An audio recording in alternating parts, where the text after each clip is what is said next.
తాకట్లో ఉన్న మీ బంగారాన్ని విడిపించి ఆ రోజు ఆన్లైన్ రేటుకి కొంటాం. Sharma gold company.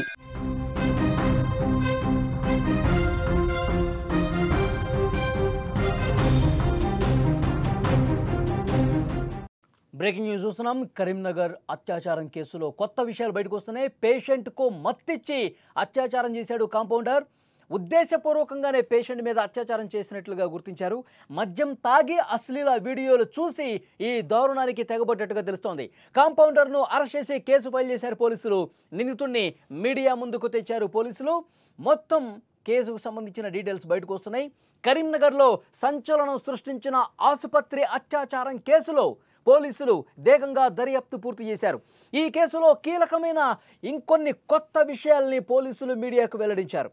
ఈ దారుణం వెనుక నిందితుడు కావాలనే ఈ ఘాతుకానికి పాల్పడినట్లుగా తేలింది. మద్యం సేవించి అశ్లీల వీడియోలు చూసిన తర్వాతే ఈ నేరానికి ఒడిగట్టినట్లు పోలీసులు తమ విచారణలో గుర్తించారు. ఈ నెల 6వ తేదీన కరీంనగర్కు చెందిన ఓ యువతి తీవ్ర జ్వరంతో బాధపడుతూ తన తండ్రితో కలిసి హాస్పిటల్కి వచ్చింది. వైద్యులు ఆమెను పరీక్షించిన అనంతరం రాత్రిపూట ఆసుపత్రిలోని అత్యవసర విభాగంలో ఉంచారు. ఆ సమయంలో యువతి తండ్రి ఆసుపత్రి బయటే నిద్రపోయాడు.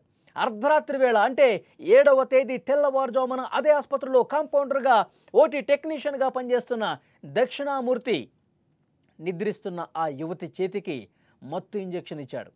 ఆమె స్పృహ కోల్పోయిన తరువాత అత్యాచారానికి పాల్పడ్డట్టుగా తెలుస్తోంది.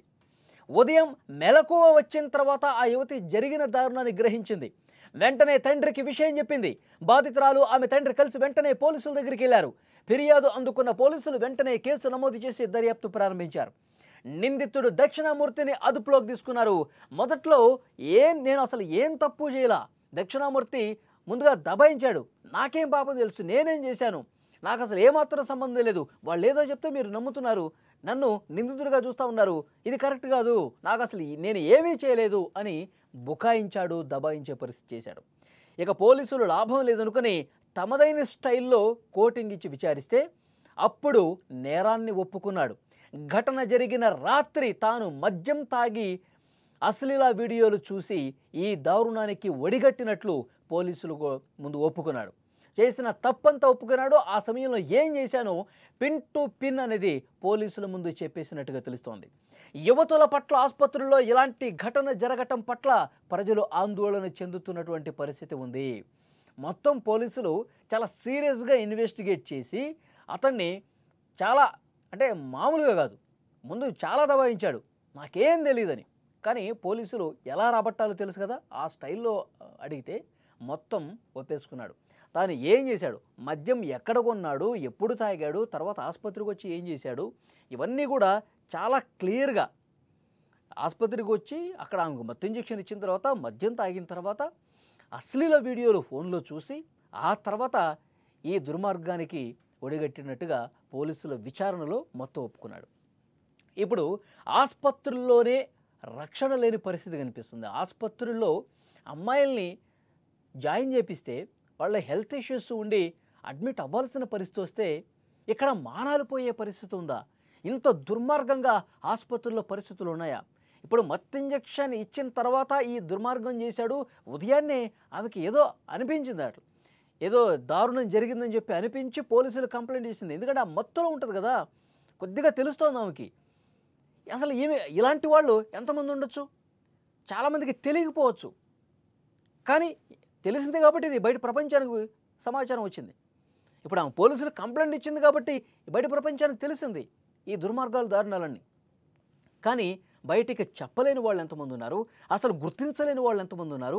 అతడు ఎన్ని రోజుల నుంచి ఈ విధంగా ఆసుపత్రిలో అడ్మిట్ అయినటువంటి లేడీ పేషెంట్ల మీద ఈ విధంగా చేస్తూ ఉన్నాడు. ఇవన్నీ కూడా ఇప్పుడు ఇన్వెస్టిగేషన్లో బయటికి రావాల్సిన అంశాలు. ఆడపిల్లల కుటుంబ సభ్యులు ఆవేదనతో ఉన్నారు. ఈ ఆసుపత్రుల్లో మేము ఎన్నోసార్లు, ఆ చుట్టుపక్కల ప్రాంతాల వాళ్ళు కూడా ఇప్పుడు చాలా ఆందోళనలో ఉన్నారు.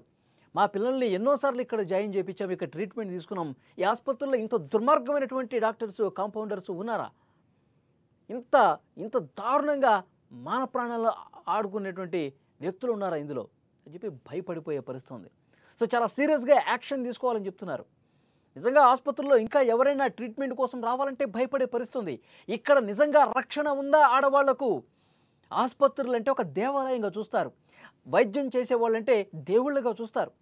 అలాంటి వాళ్ళే ఈ విధంగా మానాల్ని దోచుకునే పరిస్థితి ఉంది, ప్రాణాలతో చెలగాటమాడుకునే పరిస్థితి ఉంది అంటే ఇంకా ఎక్కడికి పోవాలి అంటూ ఒక భయం కనిపిస్తుంది అక్కడ.